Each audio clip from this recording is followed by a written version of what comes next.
Merci à tous les deux. Oui. Touchant, rare de plus. Classique. Ils ont raison. Ils ont raison. Vous aimez pas tant que ça, en définitive? Ben non.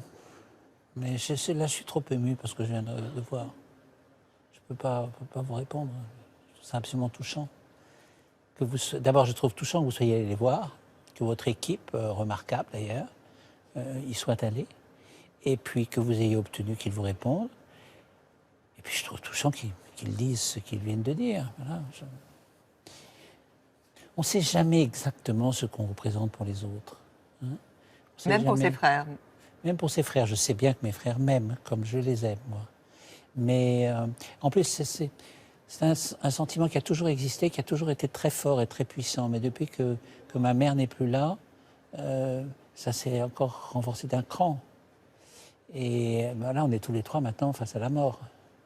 Et donc, on se tient par le bras. Le fait que vous ayez des enfants, des petits-enfants aussi. Oui, j'ai un petit-fils merveilleux. Ouais. 2 petits-fils. Qu'est-ce que vous leur transmettez? Je ne sais pas ce que je leur transmets, mais en tout cas, ce que je constate, c'est qu'ils ont envie d'être avec moi. Donc, ça veut dire que sans doute, je suis... Enfin, le petit, il a 1 an, alors donc il a envie de rien, enfin, en ce qui me concerne. Mais l'aîné, qui a 14 ans, qui habite à l'étranger, maintenant, il vient chaque trimestre pour passer 2 jours avec moi. Et vos enfants, ils sont critiques à votre endroit?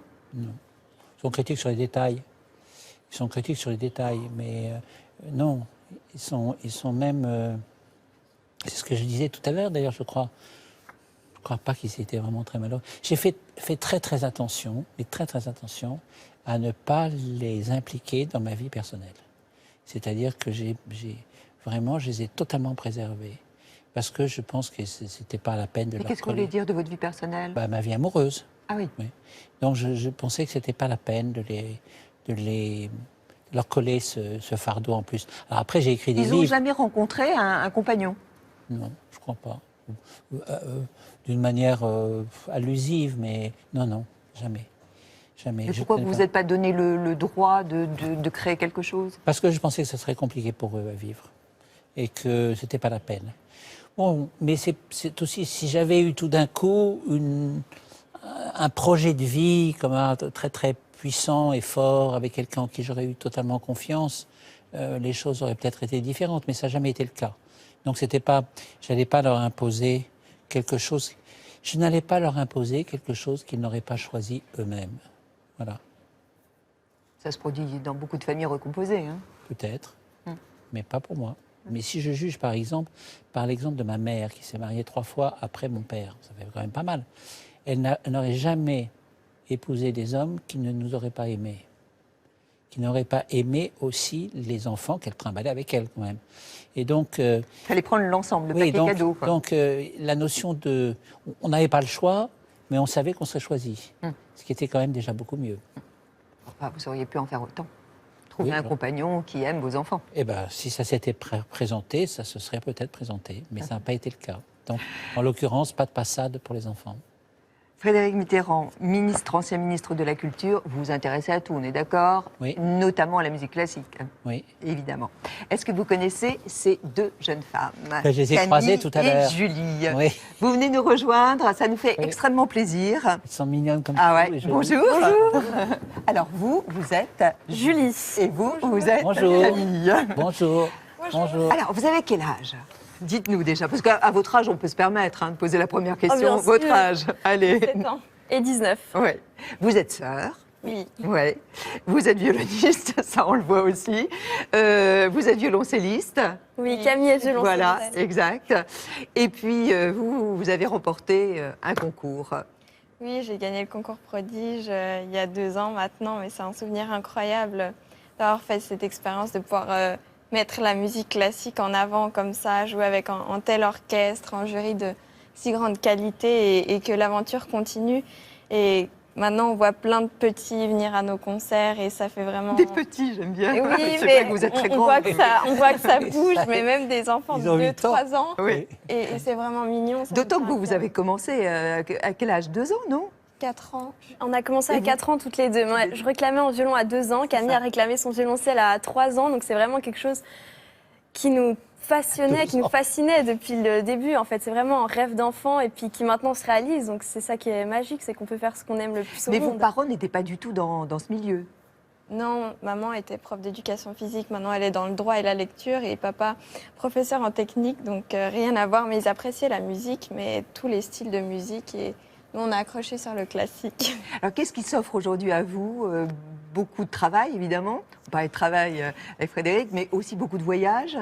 C'est sûr, on voyage énormément avec les concerts, et on a beaucoup de concerts, on est en tournée, la sortie de notre deuxième album, et pouvoir rencontrer le public, découvrir des salles mythiques. On joue bientôt à la salle Playel. Pour nous, c'est un rêve depuis toute petite de pouvoir aller dans des salles où il y a tellement d'artistes incroyables qui sont passés. Pour nous, c'est des moments magiques. Mais de plus, vous vous offrez quand même des cadeaux. Thomas Dutronc, sur votre album. Ah oui, ça c'est la surprise qui nous a fait vraiment plaisir. Donc on l'a rencontré en backstage d'une émission de télévision. Et puis on a commencé à improviser comme ça, spontanément. Et puis on a fait un bœuf d'1 heure après l'émission. Et de là est venue l'idée de faire un titre avec lui sur notre deuxième album. On lui a demandé, il a accepté. Donc pour nous, c'était un honneur immense parce qu'on l'admire beaucoup. C'est un chanteur incroyable, mais c'est aussi un guitariste d'une qualité énorme. Donc on était vraiment très touchés qu'il accepte. Alors, vous faites penser un peu évidemment aux frères Capuçon, vous les connaissez, hein, vous avez aussi interprété des choses en commun. Vous dites que ce sont des beaux exemples. Bah, c'est toujours un grand honneur quand les gens nous comparent aux frères Capuçon. Ce sont nos idoles depuis qu'on est toute petite. Donc on essaye de viser l'excellence qu'ils représentent parce qu'ils jouent tellement bien. On admire énormément leur jeu, on écoute leurs disques. Donc oui, c'est vraiment le but vers lequel on aimerait se diriger. Ils sont incroyables.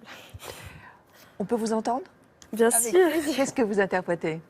Sardasse de Monti, que Julie a arrangé pour 2 violons. C'est un Italien, un Napolitain? Oui. Non? Exactement. Ouais. Sardasse, c'est hongrois. Oui, c'est traditionnel. Ouais. Camille et Julie Berthollet.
Non. Ah oui, alors.